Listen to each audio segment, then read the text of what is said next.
Você é muito bem-vindo ao Lição em Dose Dupla 2021.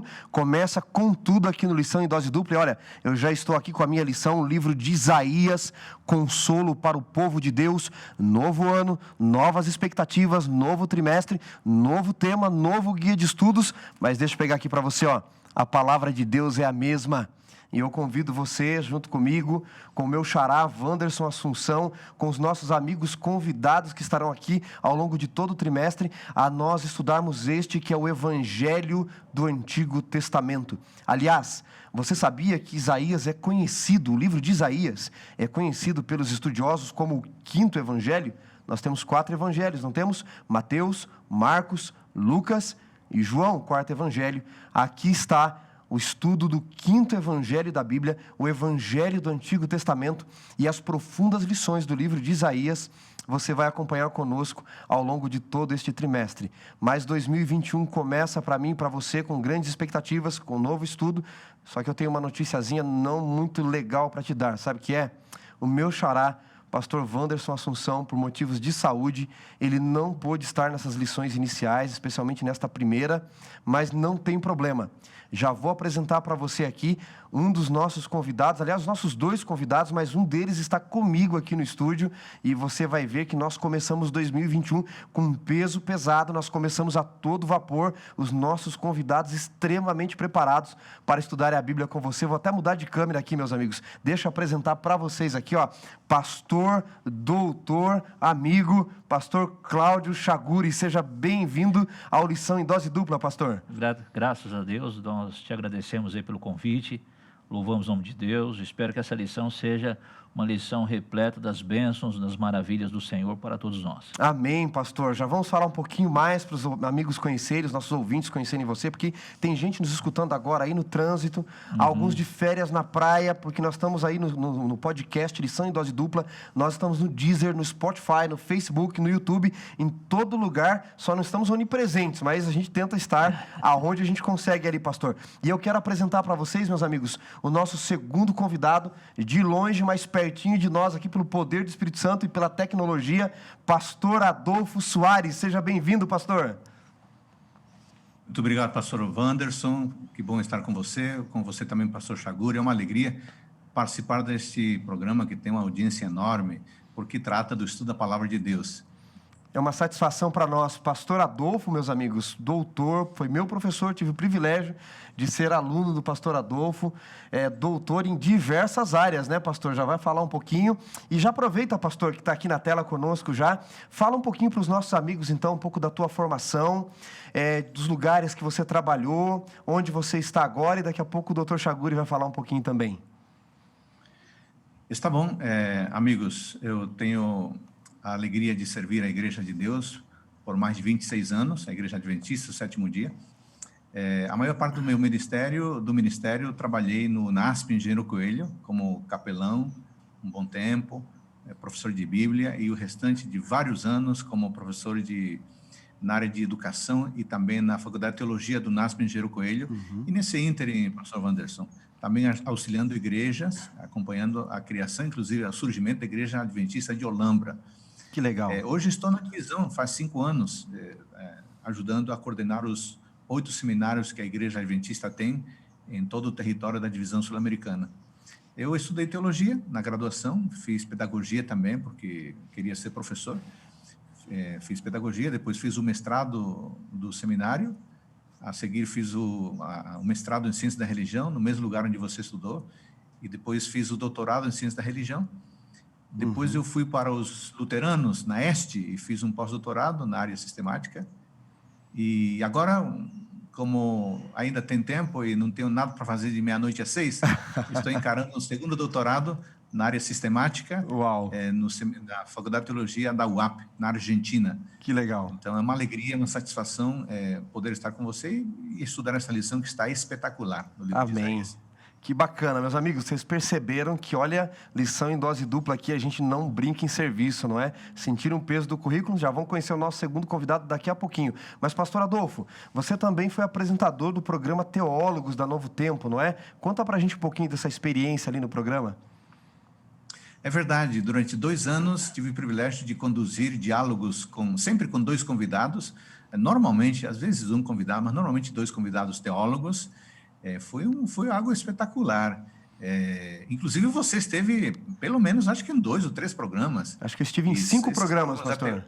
Foram 5 programas, Não. Na verdade, 2 ou 3 gravações que a gente gravava vários programas, né? Ah, isso é verdade. É verdade. Eu estava confundindo aqui. Realmente foi muito legal. E é um programa que até hoje fizemos. faz sucesso, né, pastor? Muita gente manda mensagem que está assistindo até agora. Foi fantástico, né? É verdade, me lembro que foi muito bom e as pessoas sempre falam quando gravamos algo relacionado a João. Foi, João. De quem você gosta, né? Exatamente. Foi espetacular. Foi muito bom. Foi uma bênção. O programa continua lá na Novo Tempo, mas com outro formato. E eu não consegui continuar acompanhando, então há outras pessoas que dirigem. Dizem que a galera tá na hashtag Volta Pastor Adolfo, viu? Mas continua. Doutor Chaguri, pastor Chaguri, meu amigo, colega aqui da nossa Associação Paulista Sudeste, fala um pouquinho também, pastor, dos teus estudos, do teu doutorado, da tua pesquisa, onde você trabalha hoje, para os nossos amigos que nos ouvem e nos assistem conhecerem um pouquinho você. Legal, doutor Wanderson, doutor Adolfo, satisfação imensa estar aqui com vocês. Eu comecei meu ministério na Comunidade Árabe Aberta, em São Paulo. Fiquei 8 anos como pastor da Comunidade Árabe Aberta. Nesse período, eu fiz um mestrado na Faculdade Batista Teológica de São Paulo, na área de islamismo, né? Depois me ingressei no doutorado, no Mackenzie, em teologia, e fiz o mestrado em ciências da religião na PUC. Que legal.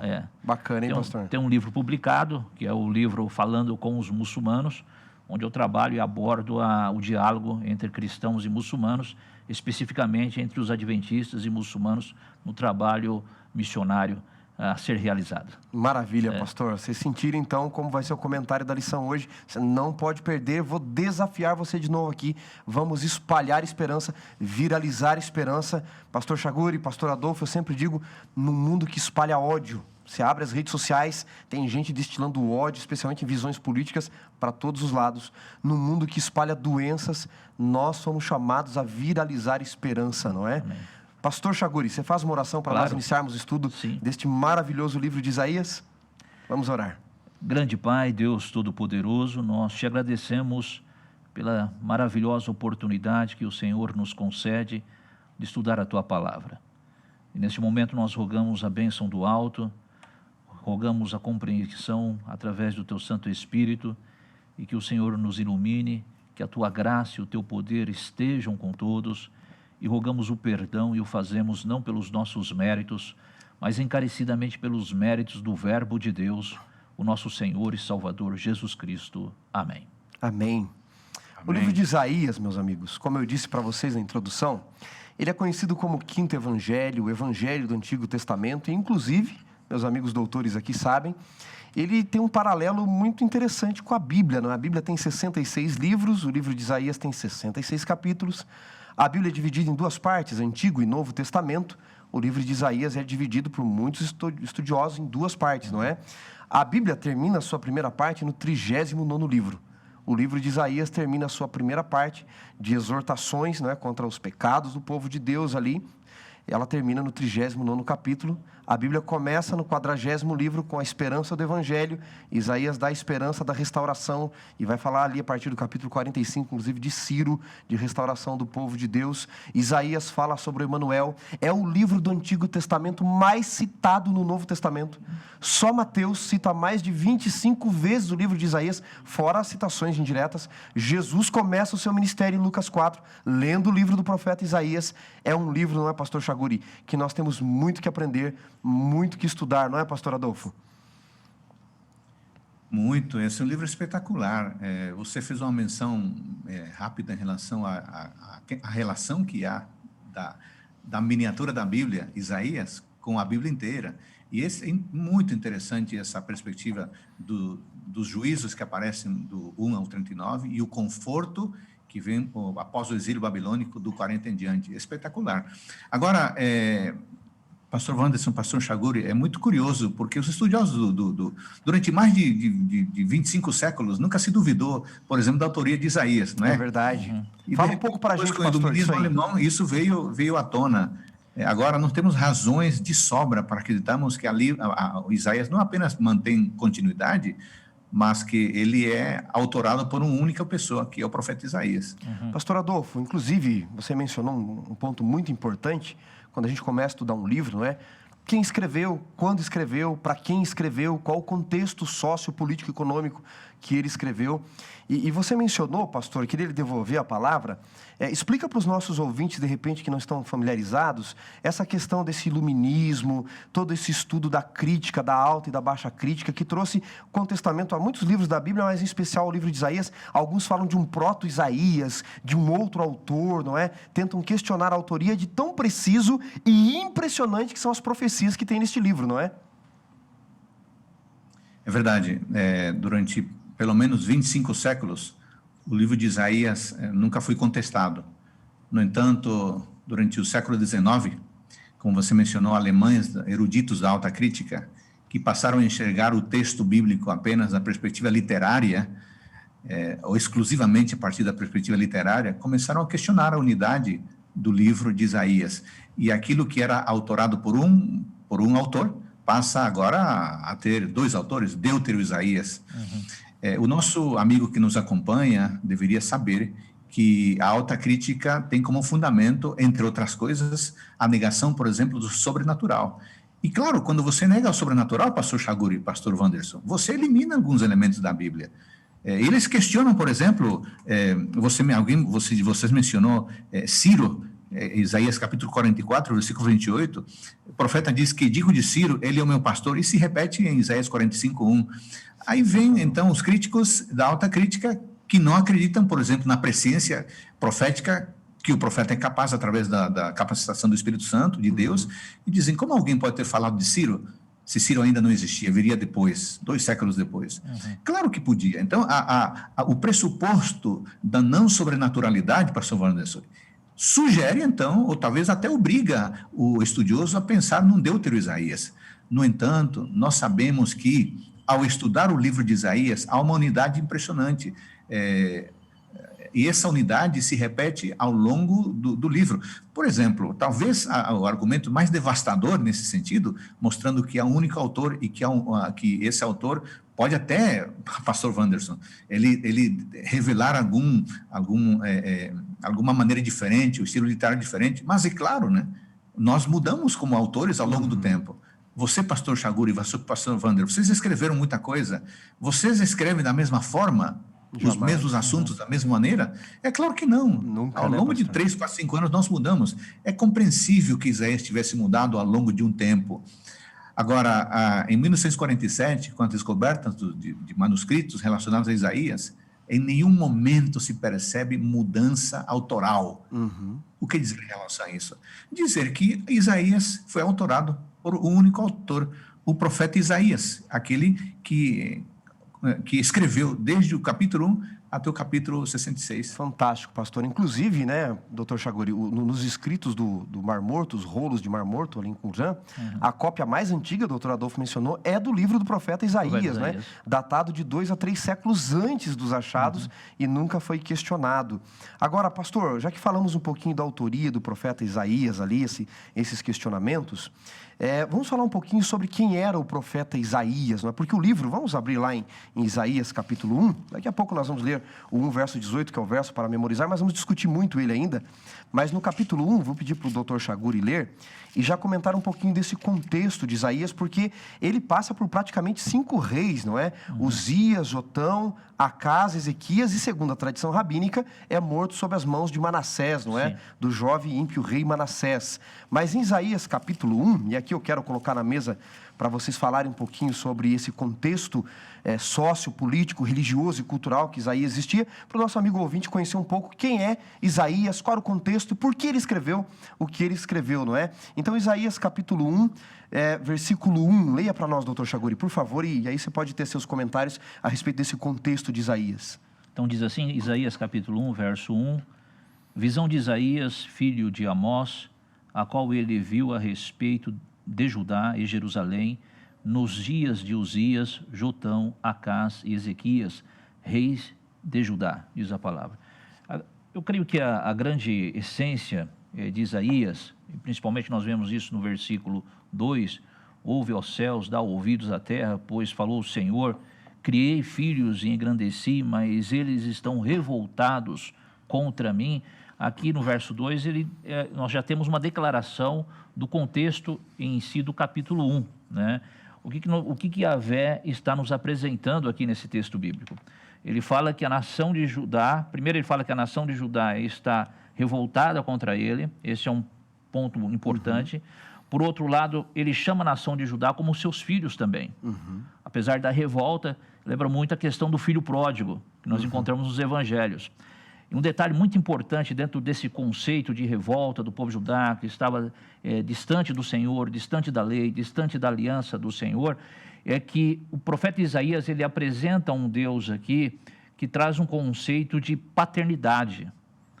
Ele apresenta um Deus que não só nos dá uma visão de transcendência, que é muito notória em todo o Antigo Testamento, a transcendência de Deus, mas o profeta Isaías, ele apresenta algo não muito comum no Antigo Testamento, que é a imanência de Deus, a presença de Deus, o conceito de paternidade, o conceito divino de paternidade. Ou seja, apesar desses filhos revoltos, apesar desses filhos distantes da aliança, apesar desses filhos que desobedeciam ao Senhor, diante de toda a situação política, socioeconômica, Deus, ele tinha uma visão e um vislumbre: vocês são os meus filhos e vocês precisam vir ao arrependimento. Então, eu achei muito interessante esta questão.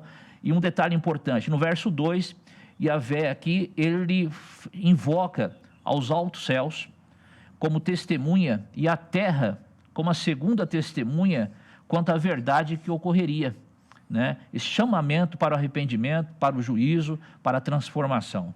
Legal, pastor. Você vê que tem muita coisa em poucos versos já contidos, não é? Quando Ezequias, nossos amigos ouvintes, quando Uzias, não é? Ele reina 40 anos, e Isaías 6 vai dizer que o rei Uzias tinha morrido, não é? Quando ele recebe a visão do Senhor. Uzias foi um bom rei, né, colegas? Ele foi um bom rei, apesar de nos últimos 10 anos, depois de invadir o templo do Senhor e fazer o que ele não deveria fazer, como um rei da origem de Davi, ele podia até atuar com sacrifícios no templo, mas na parte do pátio de fora, não podia entrar. Uzias é atacado por lepra, e depois seu filho Jotão acaba assumindo, e Jotão tem um problema muito grande. A Assíria era o império mundial que vinha do norte, crescendo muito lá dos lados da Mesopotâmia. Tiglat-Pileser III, o ogro do deserto, né, doutor Adolfo? O terrível rei, né, dos assírios. Havia uma aliança sírio-efraimita, não da Assíria, mas agora da Síria mesmo, entre o rei Rezim e o rei Peca, não é? Eles estavam ali se unindo para invadir Israel também. Jotão é deposto do trono, né, pastor Chaguri? Sim. Então você tem Isaías num contexto ali muito interessante, de nações tentando invadir, de um povo com uma religião superficial, como vamos estudar. Agora, esse Isaías, que é contemporâneo, uma curiosidade até para os nossos ouvintes, de Miqueias, né? Ele é contemporâneo de Miqueias. Aliás, o capítulo 2 de Miqueias é muito parecido com um dos capítulos de Isaías também, mas Miqueias está lá no meio dos agricultores, mais para a roça, para o interior de Israel, e Isaías usa a linguagem de cidade. Esse Isaías, filho de Amós, começa dizendo, né, pastor Chaguri, pastor Adolfo, comenta para nós, pastor Adolfo. A lição de domingo fala de Isaías, filho de Amós. É o Amós profeta? Quem é esse Isaías, afinal? Ele é filho de um profeta, ele é da corte. Pastor Chaguri já falou do contexto da rebeldia do povo de Deus. Eu mencionei um pouco da questão política. Quem é esse profeta Isaías ali da sua família? De onde ele vem, afinal? Eu já vou a essa sua pergunta. Eu apenas queria comentar algo que me pareceu interessante, o pastor Chaguri estava falando, e você mencionou justamente essa ideia do profeta, do rei, do governo do rei Azarias, Uzias, né, em Judá, e o profeta Jeroboão, o rei Jeroboão II em Israel. Eu só queria complementar isso, e já vou à tua pergunta, pastor Wanderson, que me parece interessante, que o nosso amigo ouvinte tem esse contexto que justifica essa abordagem do profeta Isaías. Sobre esse governo desses dois reis, Uzias e Jeroboão II, esses dois povos haviam prosperado muito, haviam se fortalecido muito, mas acontece que muitas vezes a prosperidade e a força traz excessiva autonomia e orgulho e, consequentemente, declínio espiritual. Então, havia muita injustiça. A gente percebe isso claramente ao longo da leitura do livro completo de Isaías, que vamos estudar nesse trimestre. As condições sociais, as condições morais eram terríveis. havia injustiça, juízes eram corruptos, aceitavam todo tipo de negociação, havia cobiça, havia vício, havia avareza. Então Isaías se levanta para dizer que isso não poderia continuar mais, senão Deus, Jeová, o Javé, abandonaria o povo, e eles precisariam então seguir o caminho da justiça. É nesse contexto de uma vida justa, de uma vida de volta ao caminho da vida verdadeira, é que surge o profeta Isaías. E o livro identifica, como você disse, pastor Wanderson, Isaías, filho de Amós, já começa com algo poderoso, porque o nome Isaías significa salvação do Senhor. Jeová é salvação. É como se ele mesmo, ao se levantar, já fosse o discurso sem abrir a boca. Salvação do Senhor. Jeová é salvação. Esse Amós não é o profeta Amós. A gente sabe pelo próprio texto que esse Isaías era casado, tinha família, tinha pelo menos 2 filhos, certo? Com nomes muito interessantes. Um deles se chamava Um Resto Volverá. O amigo 20 pode acompanhar no capítulo 7, versículo 3. E o segundo está no capítulo 8, versículo 3. Oi? Sear Jazube, né? O Resto Volverá. Sear Jazube. Né? Aliás, os nomes... E outro chamava-se Rápido Despojo, Presa Segura. Isso, os nomes são muito importantes no livro de Isaías, né? O nome dele, dos filhos, o Emanuel, que vai... Estão ligados à sua missão profética.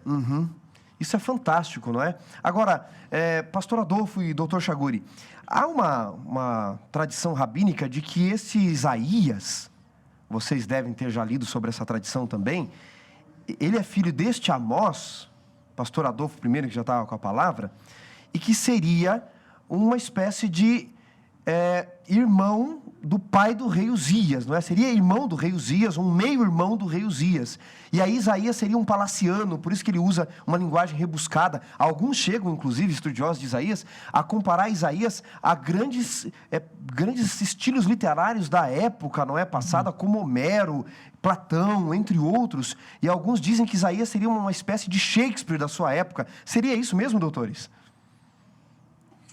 Olha, o Dr. Roy Gain, que é o autor da lição desse trimestre, e por quem eu acho que vocês dois e eu temos um profundo respeito, né, especialista, aliás, está escrevendo um comentário adventista em relação a Isaías, com mais 2 autores, ele afirma algo que outros autores dizem sobre Isaías, que Isaías é uma obra de arte, uma peça literária sem paralelos na temática que aborda, e não apenas sem paralelos na questão bíblica, mas falando de literatura universal. Uau! E muito isso se deve a algo que você mencionou, pastor Wanderson, essa origem nobre, ou essa familiaridade nobre de Isaías lhe permitiram ter uma linguagem rebuscada, especial e muito rica.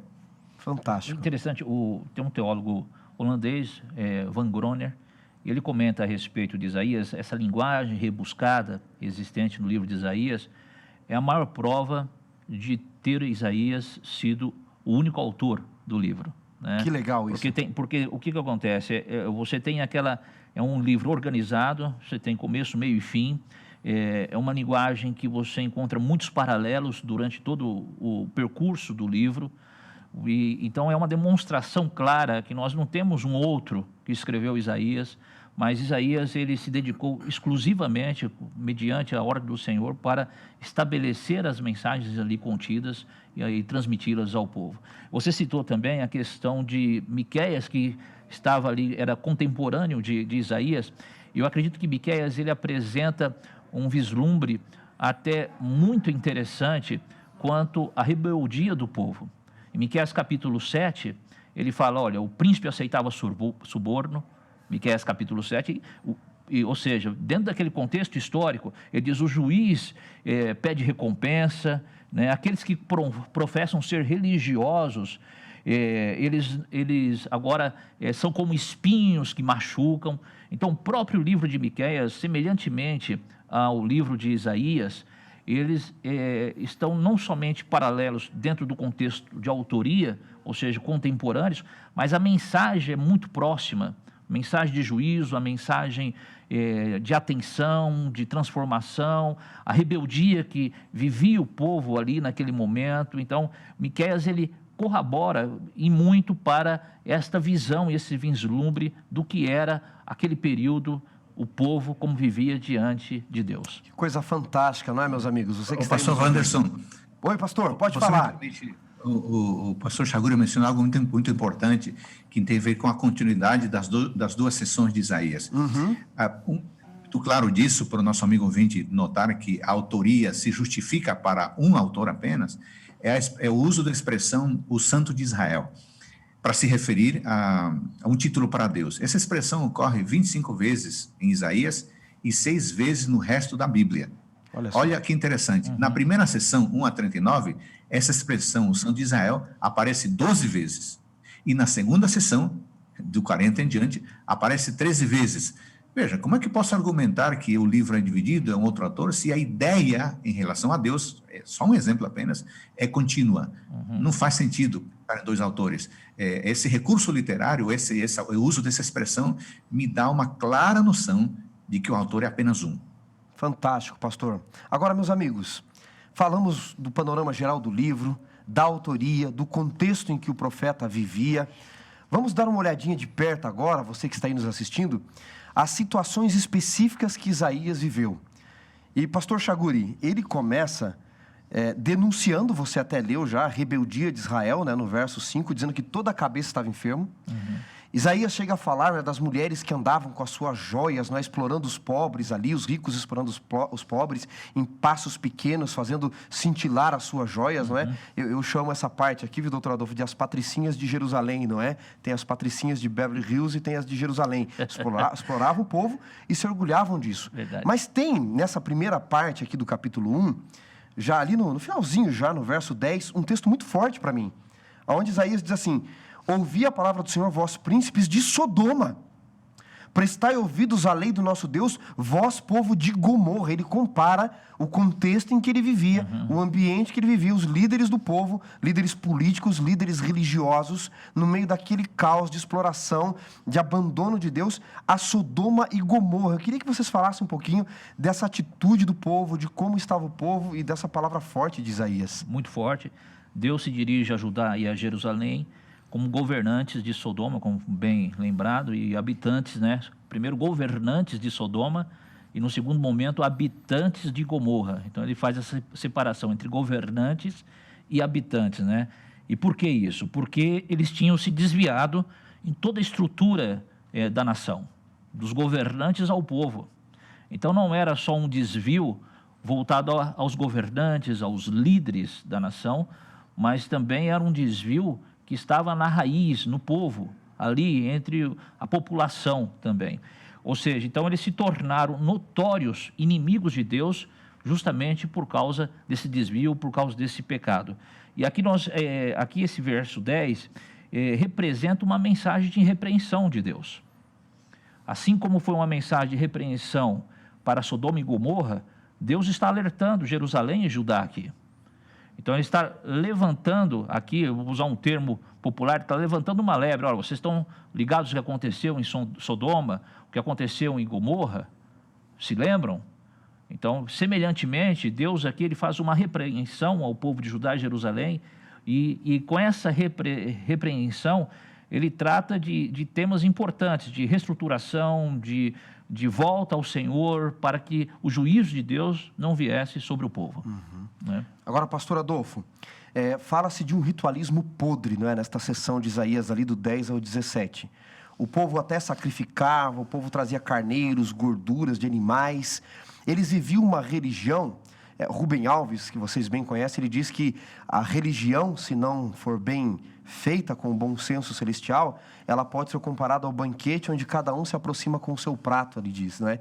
E cada um tem o seu apetite, não é? Uns devoram carnes que mais apetecem o seu paladar e menos ofendem o seu estômago, e são lobos vorazes prontos a devorar aquilo que não condiz a eles.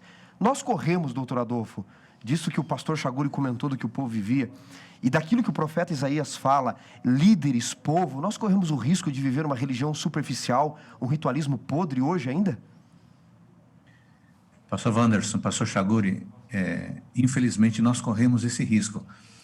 E note que a a repreensão, essa forma figurada de se referir ao povo e à liderança é muito forte. A constatação de um problema sociomoral é muito forte. Agora, Paulo nos disse no Novo Testamento que tudo que foi escrito, para o nosso ensino foi escrito. Então, não sejamos tão apressados em condenar o povo e dizer, que coisa, como pode? Não sejamos tão apressados. Se este relato, pastor Wanderson, foi preservado, é porque nós também corremos o sério risco de agirmos como Sodoma. Tanto a liderança, quanto o povo que não está na liderança. Mas eu queria fazer uma ressalva aqui, pastor Wanderson, porque algumas pessoas já apressadamente podem tomar o verso 11 de que me serve a multidão dos sacrifícios, pronto. Sacrifícios não servem. Aí começam a falar mal do ritualismo, a criticar os ritos e as cerimônias. Não tem nada de errado com as atividades de adoração, não tem. O problema está no adorador. A forma como o adorador usa as atividades de adoração. Então, os habitantes de Judá, pastor Wanderson, eram hipócritas. Eles não adoravam de fato ao Senhor. Por isso, se não adoravam de fato ao Senhor, o ritualismo era vazio. O ritualismo, como diz o título, era podre, não fazia sentido nenhum, não era aquilo que Deus queria. Precisamos parar, fazer uma autoavaliação. Nós, sul-americanos, não somos muito dados, infelizmente, à autoavaliação. Mas precisamos fazer isso. Como é que está a minha atividade religiosa? Como é que está a cerimônia na qual eu participo? Estou adorando de fato a Deus no meu coração? Ou eu estou apenas exercendo um ritualismo vazio, que é apenas uma demonstração de que estou engajado, mas de fato, o coração não está transformado? Esse é o ponto. Não há problema no ritual. O problema está no adorador que executa aquele ritual. Isso é muito importante ser mencionado, doutores, porque hoje nós vivendo nesse contexto de pandemia, não é? E muita gente teve que aprender a adorar a Deus em casa, não é? E de fato, aonde invocarmos o nome do Senhor, não é?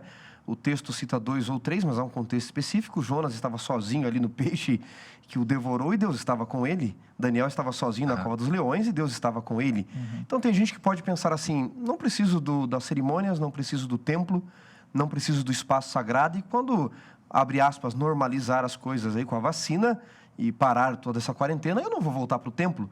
Lá tem gente que quer mandar, lá tem gente que quer reparar na minha roupa. Eu posso adorar a Deus sozinho.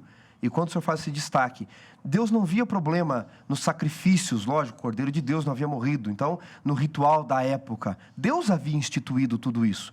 Deus estava vendo problema na maneira como eles estavam se portando diante daquilo. Na maneira como aquilo era superficial e não mudava a sua vida, não é? Só por forma, né? Exatamente. Eu achei interessante que o doutor Adolfo mencionou sobre esta visão de viver um ritual vazio. E o texto bíblico ele deixa claro isso. Porque quando nós vamos à lei de Levítico, são 5 animais que eram aceitáveis ao Senhor. Que era o carneiro, o boi, a ovelha, o bode e as aves. 5 animais que são mencionados em Levíticos, aceitáveis ao sacrifício. Entretanto, em Isaías, são mencionados apenas 4 animais. Nós não vemos aqui Isaías mencionando a ave. Em Isaías, ele menciona o carneiro, ali a partir do verso 11, ele menciona o carneiro, os bois, as ovelhas e bodes, mas ele não menciona as aves, aqui que é a lei de Levíticos. E por que não menciona? Porque eles estavam fazendo do jeito deles, da forma deles. Então o ritual não era mais um ritual de obediência à vontade de Deus, mas era um ritual de obediência à vontade do homem, do jeito do homem, da maneira do homem pensar, da maneira do homem agir.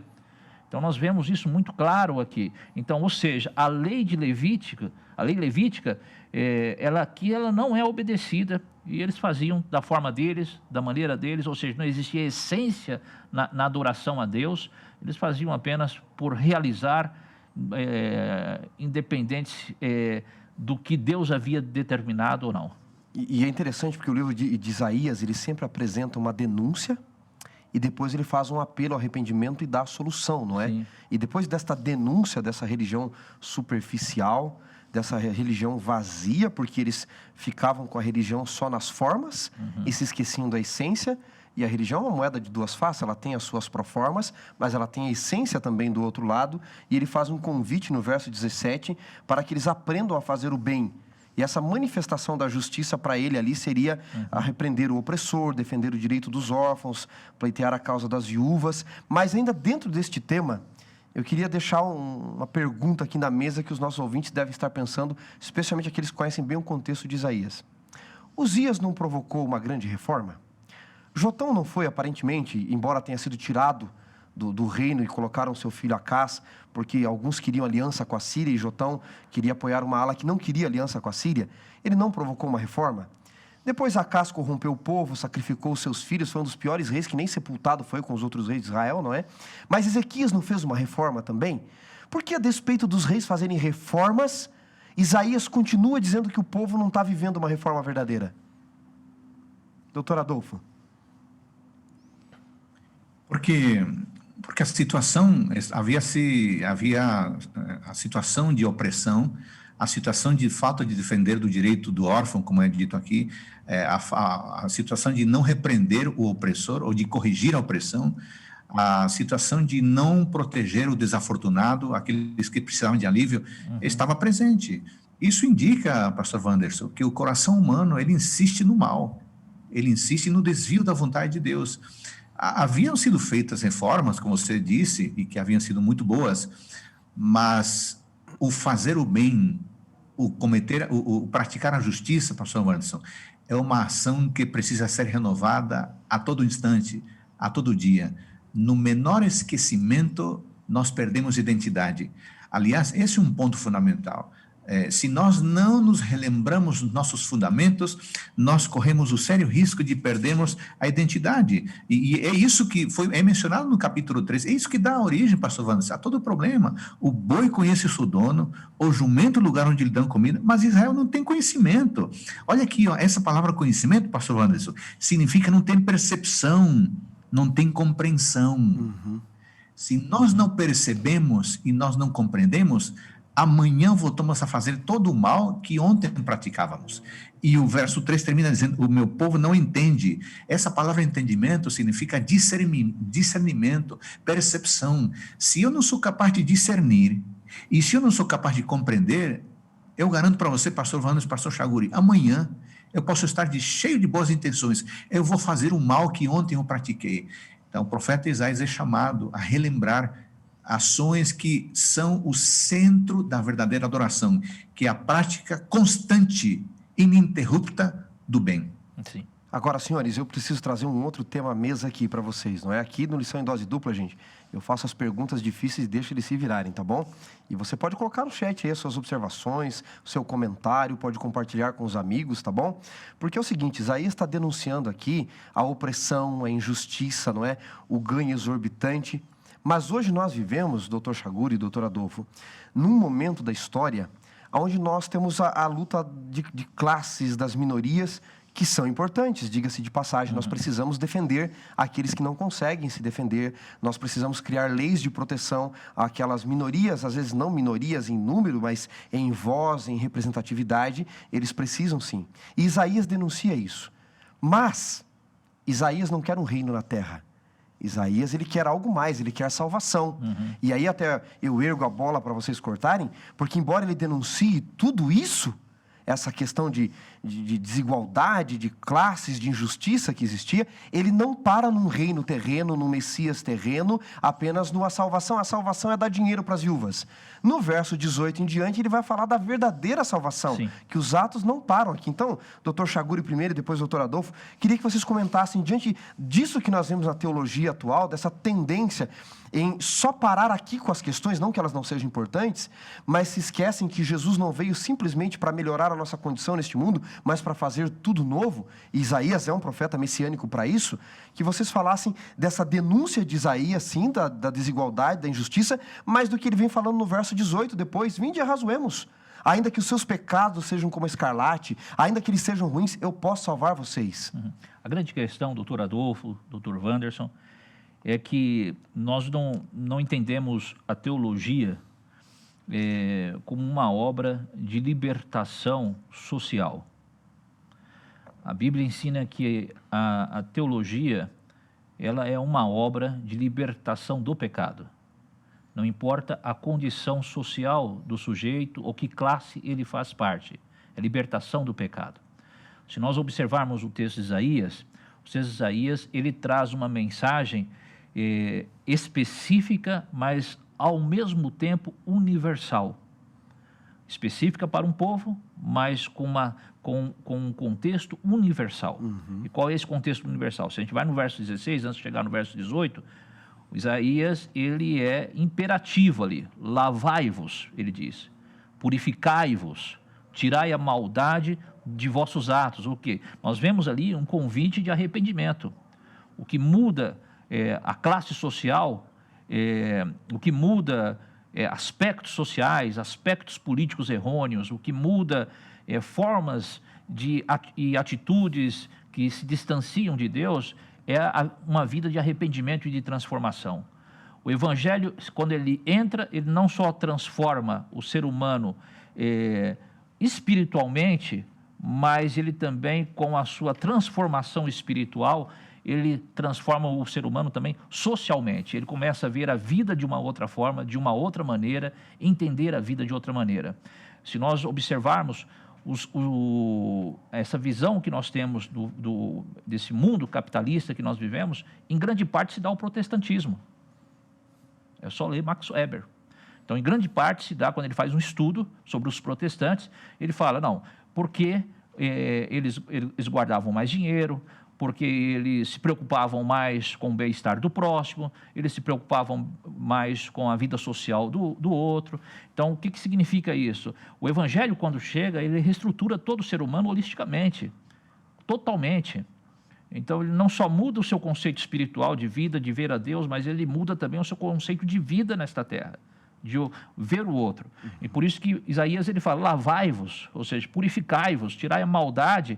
E aí quando você vai no versículo 15, você volta um texto, ele diz assim, deixe de fazer o mal. E quando você vai no original, no hebraico, ali no hebraico nós encontramos o termo crimes de sangue. Então o mal ali era crimes de sangue, entendeu? Então o povo estava com as mãos sujas de sangue. E por que com as mãos sujas de sangue? Porque eles oprimiam, eles faziam coisas que não criava dignidade para si e nem dignidade para Deus. E no verso 17 ele diz, aprendei a fazer o bem, ou seja, está chamando por um novo processo de aprendizado. Então, quando as lições fossem aprendidas, haveria o quê? Deus é isso que Isaías está dizendo, quando vocês aprenderem essas lições, vai acontecer o quê? Haveria justiça. Ou seja, a opressão seria eliminada quando você se arrepender. Os fracos se tornariam fortes. Os pobres não seriam mais explorados. As propriedades deveriam ser devolvidas às viúvas, aos órfãos. Deveriam haver atos de caridades. E aí Deus vai fazendo esse chamamento. Ó, vem para mim, eu lavo e vocês se transformam por completo. Né? Viu, pastor? Poderíamos dizer então que Isaías está dizendo que não são as causas sociais do mundo presente que transformam o Evangelho, mas é o Evangelho que molda esse mundo e depois vai fazer um mundo novo de novo, isso. Não é? Certo, doutor Adolfo? Olha, muito interessante, o pastor Chagura mencionou, pastor Wanderson, porque no verso 15 diz, quando vocês estendem as mãos, eu fecho meus olhos. Você acabou de dizer, as mãos estavam sujas de sangue. Dizer, uma maneira que o judeu encontrava de adorar a Deus era levantando as mãos. Só que quando levantavam-se as mãos, evidenciava-se o pecado deles, o pecado de não fazer o bem, de maltratar as pessoas. Agora eu queria chamar a atenção, pastor Wanderson, para 3 pontos do verso 18, que é espetacular. O primeiro ponto é que Deus gosta de dialogar conosco. Ele quer conversar. Segundo ponto, Ele sabe da nossa condição pecaminosa, que envolve todo tipo de más ações e a negligência das boas ações. E o terceiro ponto, Deus está disposto a nos transformar. Tudo isso, pastor Wanderson, deixa muito claro que a culpa é muito mais, ou a religião é muito mais do que apenas fazer ou deixar de fazer obras sociais. É só apenas um elemento da vida religiosa. O que está em jogo aqui é o pecado como um todo. E Deus faz um chamado à pureza. Deus faz um chamado à santidade. Deus não está me chamando para, acima de tudo, praticar obras sociais. Deus está me chamando, acima de tudo, para ser puro e para ser santo. Então, esta promessa não tem que ver apenas com os resultados do pecado, mas tem que ver com o pecado em si. Deus não quer eliminar minhas más ações. Deus quer transformar a minha natureza. Esse é o ponto fundamental, levantado no verso 18. Fantástico, pastor. Pode falar, pastor. Diga. Interessante que nós vemos ainda, o que o doutor Adolfo mencionou, nós vemos aqui a misericórdia divina, ou seja, Deus prefere abençoar do que julgar, no verso 18. Né? Nós vemos esse raciocínio que substitui as ameaças, no verso 18. Os pecados vis são chamados aqui de malignos, ou seja, escarlata, ou seja, escarlate, que significa vermelhos, que submete ao pecado de sangue. Então você encontra aqui um paralelo entre a tintura de sangue do pecado e a tintura de Deus. Quando ele fala, vou cobrir você, ou seja, tintura de Deus. Inclusive existe uma expressão no Oriente Médio, muito usada pelos povos árabes, que é a expressão Sgat Allah, que significa tintura de Deus. Você é coberto pela tintura do Senhor. Essa expressão, ela tem a ver com arrependimento, com transformação. Você só recebe a tintura de Deus quando você se arrepende dos seus maus caminhos e se arrepende dos seus pecados. Por isso que perdão de Deus implica em mudança. Deus perdoa, mas implica na nossa mudança. E aí, esse conceito que o doutor Adolfo colocou, muito bem elaborado, que eu consigo também enxergar no versículo 18 do texto bíblico, né? Essa questão da misericórdia divina, o raciocínio que substitui as ameaças, os pecados que são considerados vermelhos, que são submete ao pecado de sangue, né? Esse contraponto entre o pecado, a tintura do sangue, a tintura vermelha com a tintura de Deus, branco, né, que cobre. Então, isso é maravilhoso. É muito curioso porque... Pastor Chaguri, Diga, Wanderson, pastor, pode falar. Gostei muito do teu raciocínio. Eu queria acrescentar a esse teu raciocínio uma frase espetacular da teóloga Ellen White, no livro O Maior Discurso de Cristo, página 114. Olha o que ele escreve aqui. O perdão de Deus, você estava falando de perdão, o perdão de Deus não é meramente um ato judicial pelo qual ele nos livra da condenação. Não é somente perdão pelo pecado, mas livramento do pecado. Então veja, a essência do verso 18 é a transformação da natureza. Se não houver transformação da natureza e livramento do pecado, as nossas más ações, sejam elas inclusive sociais, continuarão contaminadas. E a nossa adoração continuará podre. O nosso ritualismo continuará vazio e sem sentido. Precisamos ser libertos do pecado para que então atendamos ao requisito essencial de Deus, pureza e santidade. Sensacional. Amém. Eu dizia para vocês que no capítulo 6, Isaías apresenta a visão dele entrar no templo do Senhor e ter a visão de quem é Jeová ali, não é? Os serafins clamando santo, santo. Mas quando vocês foram comentando, eu fiquei observando no comentário de vocês o quanto Isaías vai tecendo visões de Deus ao longo do livro, não é? No verso 18, o doutor Adolfo apresentou ali 3 pontos de um Deus que diz, vem, arrazoe comigo, vamos arrazoar. Esse é o sentido da religião de Israel, não é? Israel significa aquele que luta. Deus está dizendo, luta comigo. Eu não quero uma submissão cega. Vamos discutir porque eu amo você, não é? Aí no 6 ele dá a visão de Deus de novo. Na segunda parte do livro ele mostra um Deus que tem o controle da história em suas mãos. No capítulo 51, há um texto na versão linguagem de hoje que eu gosto muito, e Deus olha para Israel e diz assim, ó lasca da pedra, não te esqueças da rocha de onde foi cortado. Ele denuncia o pecado do povo, mas ele chama o povo para vir para ele de diversas formas, não é? E aí entra, doutor Chaguri, um cântico sinistro, não é? Diz o nosso guia de estudos, não é? Isaías capítulo 5, não é? Agora cantarei ao meu amado o cântico do seu amado a respeito da sua vinha. O meu amado teve uma vinha no outeiro fertilíssimo, sachou-a, limpou-a, cercou-a. E Isaías diz que esse que teve, que é Deus, esta vinha, Israel, ele esperava que desse frutos bons, não é? E veio a produzir uvas amargas. E ele diz, ó moradores de Jerusalém, homens de Judá, julgai-me, pois, entre mim e a minha vinha. Que mais eu podia ter feito a minha vinha que eu não fiz? O que mais eu poderia fazer com ela? Eu darei ordem às nuvens que não chovam, eu vou derrubar a sua sebe, que seja pisada por animais. Queria que vocês comentassem um pouquinho, e nós estamos partindo já para o final da lição, a respeito de tudo isso que o povo vivia. que nós já estudamos, o apelo de Deus e agora este cântico que surge em Isaías. Por que este cântico ali? A canção da vinda do Senhor, eu pude notar aqui três pontos importantes desse cântico, né? Vai do verso 1 ao versículo 7, ok? Primeiro nós temos que entender que é uma reprimenda e uma ameaça divina. Se você pegar no verso 1 e verso 2, primeiro nós vemos os cuidados de Deus pela vinha. Verso 1 e 2 apresenta os cuidados de Deus pela vinha.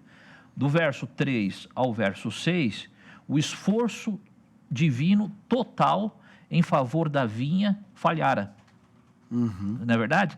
Então, pelo que o julgamento divino, uma vez que falhou, o julgamento divino teria que vir sobre o povo. Exato. Né? E no verso 7, a vinha é identificada como a casa de Israel, a nação de Judá, visto que a Síria já tinha levado para exílio a nação do norte, Israel. Ou seja, nesse caso, Israel aqui, ele é o sinônimo da tribo de Judá, né? Que representa toda a nação israelita. Então, nós vemos aqui nesse conceito, neste verso, nós encontramos aqui o não implícito, que significa que aqueles pecadores estavam autocondenados. Nós encontramos aqui nesta metáfora que as uvas que eram do Senhor, elas azedaram. Você entendeu? Por causa da desobediência do povo. Então, são questões fundamentais aí para o entendimento e o vislumbre desse texto bíblico, né? Que o povo estava passando, não é? Doutor Adolfo. Esse cântico sinistro, como diz o autor, é impressionante e nos mostra a preocupação de um Deus que faz tudo. Eu fiquei impressionado com essa expressão que aparece em algumas traduções. Ele a cercou, outras dizem, cavou a terra, plantou as melhores mudas de videira. Deus teve um cuidado excepcional.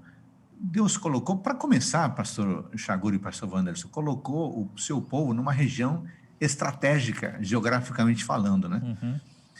Até essa geografia tinha como propósito proteger o seu povo, dar segurança ao seu povo. Mas não foi isso só geograficamente.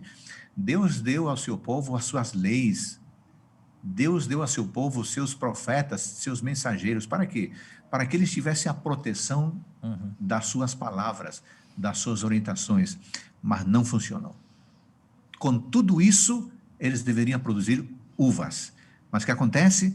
Produziram uvas bravas. E não tem como não lembrar que esse problema pode ser um problema nosso também. Deus cuida de nós, espera que produzamos os frutos do Espírito, conforme diz Gálatas capítulo 5, mas o que acontece? O que aconteceu com eles? Eles produziram frutos de incredulidade, frutos de desonestidade, frutos de engano, frutos de intemperança, desrespeito, desonestidade, desrespeito com os direitos dos pobres, como já falamos, das viúvas, dos frágeis. Como é que pode um Deus, um pai, né, a figura do pai que cuida, que oferece o melhor, que faz o melhor, que gasta suas madrugadas curando a febre, pai e mãe, né, nesse caso, atende da melhor maneira, compra melhor material, matricula, pastor Wanderson, pastor Chaguri, na melhor escola, e o garoto, quando chega à adolescência, das costas, e não apenas das costas, ele vive uma vida completamente diferente daquela que foi planejada para ele. Não atiremos pedras nos israelitas. Às vezes nós, como filhos, agimos da mesma forma, recebemos tudo do bom e do melhor, e como resultado, vivemos uma vida desonesta, às vezes uma vida hipócrita, desleal a Deus, desleal à igreja, desleal às pessoas. Que coisa, pastor Wanderson, que coisa, pastor Chaguri. O que mais poderia fazer? Nada, Deus tinha feito tudo. Ou será que eu posso pensar em que Deus não é capaz de fazer aquilo que deve ser feito? Esse grito do que mais que deveria ser feito fala menos de Deus e fala mais das pessoas que não souberam reagir ao cuidado pleno oferecido por Deus. Deus está denunciando aqui, não é, amigos, o pecado do povo, porque Deus, como um bom professor, vocês são professores, sabe que não deve dar ao povo só aquilo que ele quer, mas especialmente aquilo que ele precisa. Sim. E eu não consigo deixar de fazer aqui, pastor Chaguri, pastor Adolfo, a comparação com João 15. Porque agora Jesus diz assim, eu sou a videira, e em mim todos podem fazer parte da videira.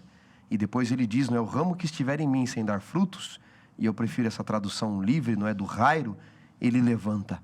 Deus estava denunciando para levantar Israel, para que desse bons frutos. Não simplesmente, Deus não queria cortá-lo. Vocês mesmos mencionaram, Sim. Deus fez de tudo para salvar o seu povo, ao ponto de dar a própria vida em razão do seu povo. Então, se alguém que está nos ouvindo e pensa assim, eu estou como Israel, dando frutos amargos, frutos bravos, não é, da vinha do Senhor, será que Ele vai me cortar?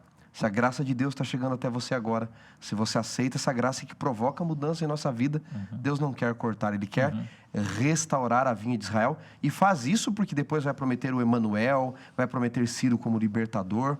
Meus amigos, que comentários fantásticos.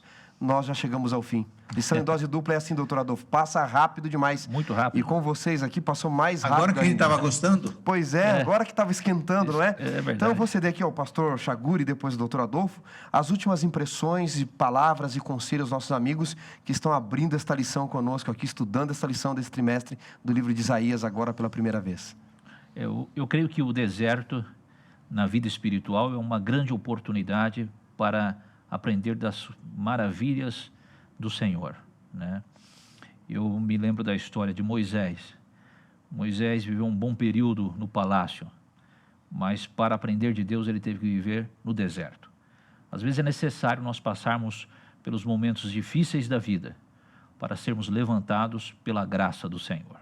Amém. Então eu creio que se você olhar a vida por este ângulo, não tenho dúvida, Deus estará ao teu lado e você será levantado para a glória do nosso Senhor. Um grande abraço. E obrigado, Dr. Wanderson e Dr. Adolfo. Privilégio, pastor. Doutor Adolfo. Eu quero rapidamente ficar com a expressão de Isaías 1,18, venham, pois, vamos discutir a questão. É provável que alguém que nos acompanha agora esteja de mal com Deus, deu as costas para Deus, e acha que até não merece falar com Deus, porque já foi longe demais. Não, ninguém é capaz de ir tão longe demais que fique distante do amor de Deus. Esse convite, venha, vamos discutir a questão, é para você e é para mim. Deus é Pai, um Pai que ama. Deus não é um tirano, Deus não é alguém arbitrário, Deus não estraga prazeres, Deus é um Pai querido, bondoso. Ele quer conversar com você, leve o assunto, não interessa qual for, não interessa o tamanho do problema, Ele está disposto a perdoar você, a mim, e nos permitir um novo começo. Amém. Amém. Meus amigos, nosso trimestre está só começando, dá tempo de você adquirir ainda aqui, ó, a sua lição da Escola Sabatina, o livro de Isaías, e que palavras de consolo, de conforto, como diz o subtítulo da lição, que vocês nos trouxeram. Esse é o Deus que convida você e a mim a irmos a Ele, como estamos, como somos, porque foi assim nos evangelhos. O leproso foi leproso, o mudo foi mudo, o cego foi cego, o aleijado foi carregado, mas ninguém que foi até Jesus voltou da mesma forma que foi. E aí fica o convite que os doutores ressaltaram, Deus dizendo, venham até mim, venha lutar comigo, venha brigar comigo, conversar comigo, chorar comigo, mas não deixe de ir até Jesus Cristo. Doutores, eu só posso agradecer a presença de vocês aqui no Lição em Dose Dupla, que Deus abençoe grandemente Dr. Chaguri, Dr. Adolfo. E Dr. Adolfo, abençoa a nós e os nossos ouvintes, em especial com uma oração, para nós encerrarmos esse estudo maravilhoso. Obrigado a você, pastor Wanderson, pelo convite, pastor Chaguri, a quem eu não via faz tempo. É verdade. Deus abençoe você. Satisfação, eu me lembro que sua Revelo. esposa é professora de artes, não é isso? Artes, foi professora de artes no colégio, né? No NASP. Agora está como arquiteta aqui na associação. Legal, tenho essa boa lembrança dela também. Vamos orar. Satisfação. Foi bom estar com vocês, viu, amigos? Prazer. Vamos orar. Querido Deus, muito obrigado por esse momento tão agradável de estudar a Tua Palavra. Vimos juízos, vimos advertências, vimos um Deus preocupado com a nossa vida, com o nosso estilo de adoração, mas o que ficou de fato e marcou nosso coração, nossa mente, é um Deus que nos convida para conversar. Num mundo corrido, onde as pessoas não têm tempo, o Deus do universo, o soberano de todos os planetas, diz, vamos conversar, qualquer assunto, vamos sentar à mesa e dialogar. Obrigado, Pai, por esse convite. Queremos aceitá-lo. Vamos ao Senhor como estamos e sabemos que o Senhor vai nos transformar a cada dia. Que este estudo seja uma bênção para todos nós nesse trimestre. Agradecemos em nome de Jesus Cristo. Amém.